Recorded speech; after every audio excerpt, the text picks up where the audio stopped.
Okay, ito sa pangalawang pagkakataon po, tinanggihan na naman ng Pilipinas ang panawagan ng China na alisin ang US Typhoon Intermediate Range Missile System na hanggang ngayon ay nandito pa rin sa ating bansa. Ito ay ayon sa ulat.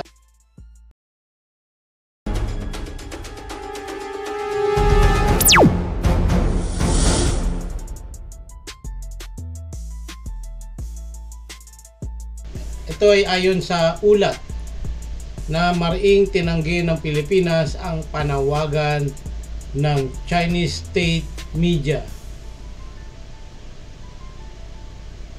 Okay, magandang gabi at magandang hapon, magandang umaga po sa inyong lahat. Saan man pong dako ng mundo kayo naroroon. At welcome ulit sa ating panibagong video vlog dito sa Friendly Talk TV. Ang pag-usapan natin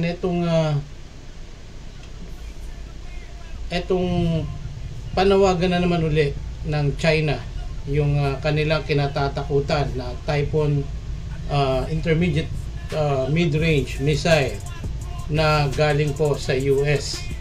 At ito pong missile na to ang kinatatakutan dahil alam ng China ang capability nito ay kayang umabot sa kanilang bansa, maging sa bansa ng Russia at ng North Korea. Ayon po sa isang news outlet, ito po ay galing sa UNTV News and Rescue, na itong panawagan na to ng China ay sinupalpal agad ni Defense Secretary Gilbert Teodoro. Ipinahayag ng Pilipinas at ng sinuman at ang sinuman ay walang makakapigil sa pagpapanatili ng Typhoon missile system sa bansa. Ilan po ay ayon kay Defense Secretary Gilbert Teodoro.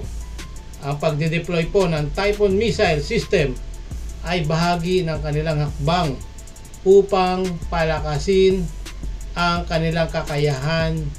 Ito pong bansa natin, kakayahan ng depensa ng ating bansa at hindi nakatuon laban sa anumang bansa. Ito daw ay pangdepensa lamang. Siyempre, pag nagkagipitan at nauwi sa hindi magandang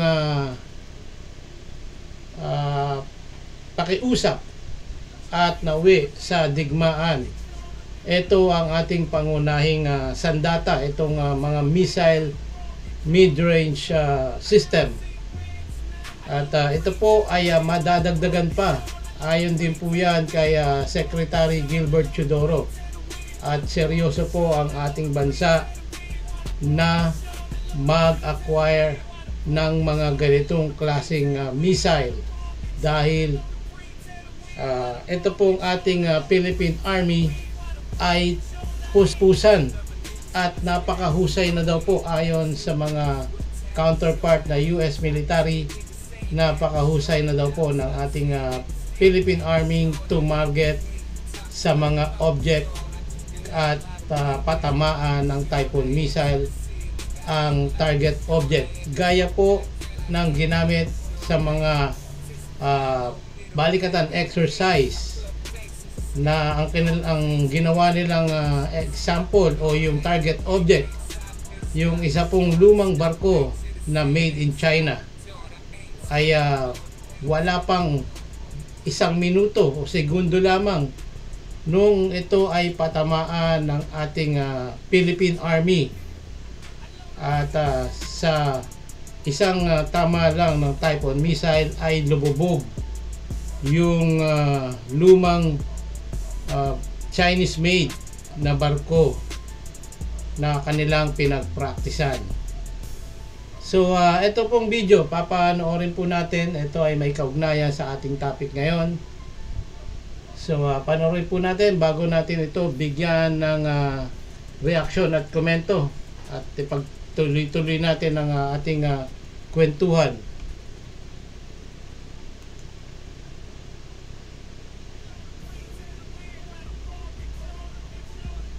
Tinanggihan ng Pilipinas ang panawagan ng Chinese state media na alisin ang US Typhoon Intermediate Range Missile sa South China Sea.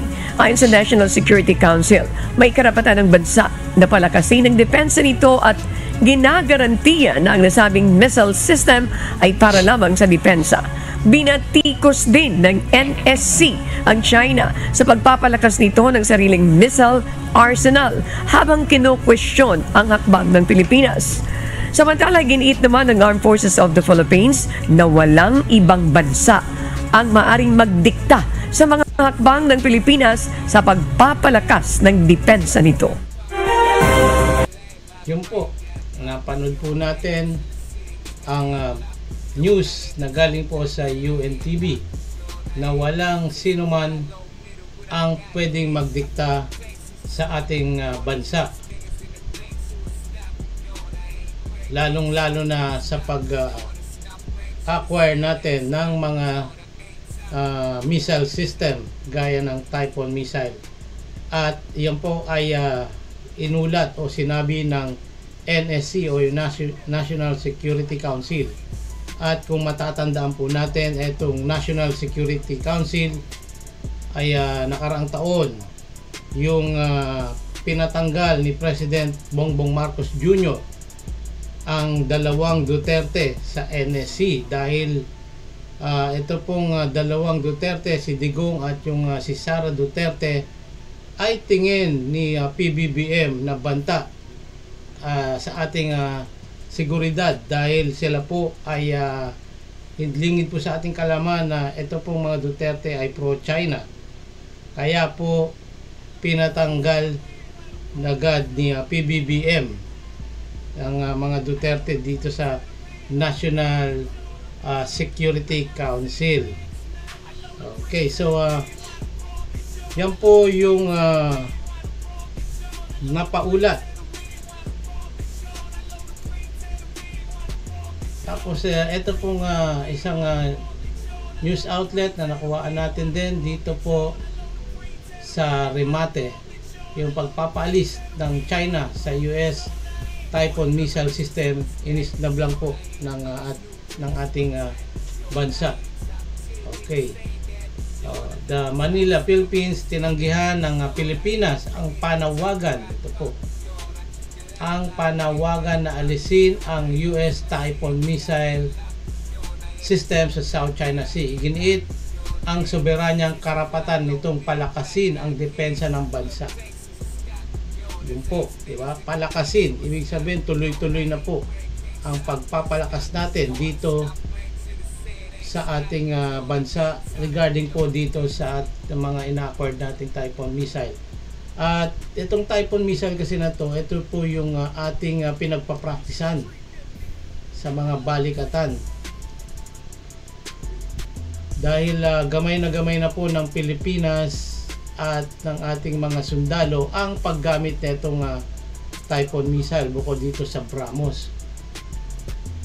Okay, ulitin natin. Etong National Security Council, ayon po yan sa National Security Council para sa depensa at hindi banta sa rehiyon. Parang sinasabi ng ating mga member ng National Security Council na itong Typhoon missile ay gagamitin para sa depensa at hindi para sa banta, gaya ng ginagawa ng China na patuloy ang pagpapalakas o ang paggawa ng mga ballistic missile at kung ano-anong missile para palakasin ang kanilang militarisasyon sa rehiyon. Okay. Tapos binatikos din ng NSC ang China sa patuloy nitong military expansion habang inaakusahan ng Pilipinas.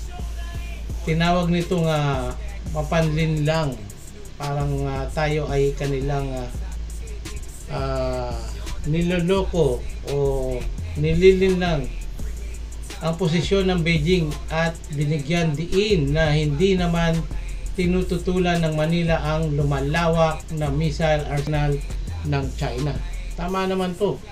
Panay ang batikos nila sa atin, pero hindi naman natin binabatikos ang kanilang pagpapalakas. At di ba po, kamakailan lang ay inunlock na ni President Donald Trump yung 300 plus million dollar na tinatawag na budget para po sa yung pagmo-modernize ng ating military. Ito po ay US assistance ng yun nga po ng US para sa ating modernization ng Philippine Forces Army o yung AFP, yung Armed Forces of the Philippines. Okay, samantala iginiit ni Armed Forces of the Philippines na walang dayuhang bansa ang maaari magdikta sa depensa ng Pilipinas. Sinabi ni AFP spokesperson Colonel Francel Margaret Padilla, ito po yung spokesperson na babae ng AFP. Samantalang inakusahan ng People's Daily ng China ang Pilipinas ng pagtalikod sa pangakong aalisin ang mga missile at sinabing ang rehiyon ay nangangailangan ng kapayapaan, hindi konfrontasyon. Di ba pandilin lang ang ginagawa ng China na pag inaalis natin o pag pinapangako natin na aalisin yung Typhoon missile ay tuloy-tuloy naman ang kanilang pangaharas sa ating mga PCG, BFAR at mga mangingisda sa may West Philippine Sea. Kaya tayo ay nag-aalangan o nag-aalinlangan dahil nararamdaman natin na itong China ay hindi seryoso sa kanilang mga sinasabi, dahil itong China po ay walang iba po talaga itong gustong gawin kundi angkinin o sakupin yung kabuuan po ng West Philippine Sea at na katawagin nila nga ay South China Sea at ang buong Indo-Pacific, dahil po nakita nila ang yamang natural mineral oil at saka yung natural gas at yung mga yamang dagat dito sa West Philippine Sea. Kaya patuloy po nila itong iginigiit na sa kanila daw, kahit alam naman nila na ito ay napagdesisyonan na ng UNCLOS, yung batas po, international na batas sa karagatan. Tapos itong China ay parang tayo pa yung inaakusahan na parang walang isang salita, ngunit ang totoo niyan sila po ang gano'n ang pag-uugali. At once na inalis natin itong Typhoon missile ay saka naman sila aarangkada. Kaya buti na lang ang ating pamahalaan at itong si Secretary Gilbert Teodoro ay matalino at kanilang pinagdidesisyonan na dapat manatili talaga etong Typhoon missile sa ating bansa, at pinapangakong daragdagan pa bukod sa mga BrahMos missile na ating binili sa bansang India. At yung sinabi ng Philippine Army, yung mga short range missile na atin ding bibilihin sa bansang Amerika, short range defense missile. At itong taon po na yon ay atin nang ma-deliver para ito po ay yung mga batch na pagpapraktisan lamang. Pero ito rin taon po na to ay malamang na ma-deliver na rin yung mga short range missile. Pero mauuna po yung mga gagamitin na pang practice o yung pang testing para matesting ng Philippine Army. Dahil hindi lang po Philippine Army ang nag-acquire nito, maging ang Philippine Navy. Dahil magkakabit po ang Philippine Navy sa mga barkong pandigma po natin ng mga short range missile. So yun po ang kagandahan nun. Bakit ba takot etong China na to dito sa short range, sa Typhoon missile, itong intermediate mid-range missile na to? Ano ba ang kahalagahan netong Typhoon missile sa ating bansa? Unang-una dyan yung pagpapalakas ng depensa sa ating militar. Yung Typhoon missile kasi isang high-tech na kagamitan na may kakayahang maglunsad ng mga missile tulad ng standard missile, yung 6, standard missile 6, yung mayroon po siyang 6 na launcher, at kaya rin niyang mag-launch ng Tomahawk, yung land attack missile. Ang mga missile na ito ay may mataas na saklaw, kaya nagbibigay ito sa Pilipinas ng kakayahan na maprotektahan ang mga teritoryo nito mula sa malalayong bansa. Okay, at pangalawa, yung pagtutok sa kaligtasan ng ating bansa sa harap ng mga patuloy na issue at tensyon sa mga karagatang teritoryo, partikular itong South China Sea. Ang Typhoon missile ay nagbibigay ng dagdag na proteksyon laban sa mga potensyal na panghihimasok o agresyon ng bansang China. Okay, at yung sumunod yung pagtataguyod ng kalayaan sa rehiyon. At yung pagpapalakas din ng kooperasyon ng militar sa Estados Unidos. Kailangan natin ang presensya ng Typhoon missile system. Ay dapat itong Estados Unidos ay ating mahikayat o ating makumbinse na yung kanilang suporta at tulong ay hindi mababaliwala. Sumunod yung pagpapakita ng kakayahang ipagtanggol natin ang sarili nating bansa.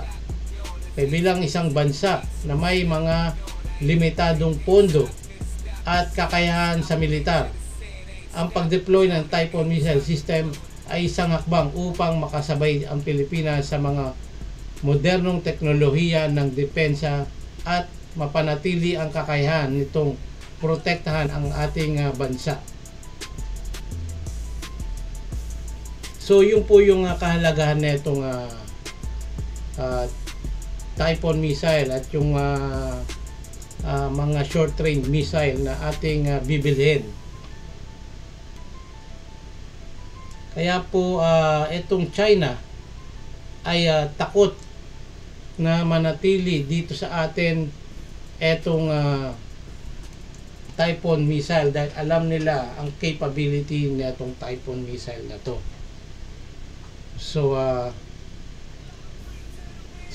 itong Typhoon missile system ay isang malaking hakbang para sa ating bansa, sa Pilipinas, upang mapalakas ang kakayahan nitong ipagtanggol ang ating sariling bansa at masiguro ang seguridad sa isang rehiyon na puno ng mga pagbabanta o panghaharas o mga tensyon na nagmumula dito sa China, at upang maprotektahan din hindi lamang ang ating kalupaan, maging ang mga teritoryo nating dagat na pilit inaangkin ng bansang China. So yun po ang aking reaksyon dito sa kung bakit itong panawagan ng China ay binabaliwala ng ating gobyerno. Okay, at pabor po ako na manatili at pinangako ng ating pamahalaan na itong Typhoon missile ay madadagdagan pa dahil ito ang isa sa mga napiling ma-acquired o bilihin ng ating gobyerno sa tulong pinansyal na rin ng US. At maglalagay po niya sa mga strategic location gaya po ng mga sikretong pinaglagyan ng mga unang batch ng missile na dumating. So yun lang po ang aking masasabi rito, at kung kayo ay may karagdagan o meron din po kayong gustong i-share, please comment down below na lamang po. Okay? So hanggang sa susunod nating talakayan dito sa mga nangyayari po sa ating bansa. At salamat po sa inyong pakikinig at pagbisita sa ating YouTube channel. Paki-like, share, and subscribe na lamang po ng Friendly Talk TV, at maraming salamat po sa inyo. Hanggang sa muli po, mabuhay po tayong lahat.